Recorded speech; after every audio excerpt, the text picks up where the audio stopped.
Għal din is-sena l-Kunsill Malti għas-settur tal-volontarjat nieda l-Fond tas-Soċjetà Ċivili. Dan jipprovdi għajnuna lil laqdiet volontarji biex jimirħu fi-skala internazzjonali. L-allokazzjoni għal baġit hija ta' 150,000 euro. Kull applikazzjoni tista' tibbenefika sa' 6,000 euro f'9 snin mindu tnieda dan il-fond kienu allokati għalih iżjed minn miljun euro. Il-Kap Eżekuttiv tal-Kunsill Malti għas-settur tal-volontarjat, Mauro Paċ Parascandalo, spjega l-benefiċċji ta' dan il-fond.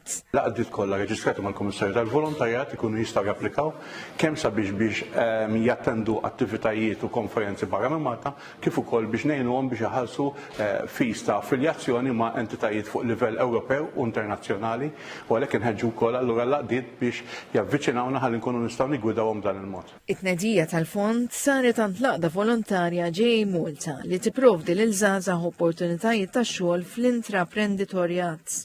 Il-Ministru għal-Volontarjat Giulia Farrugia Portelli fissret kif din l-iskema hija għodda tajba sabiex laqdiet volontarji jkunu f'pożizzjoni li jkollhom skambju ta' idejat ma' msieħba internazzjonali.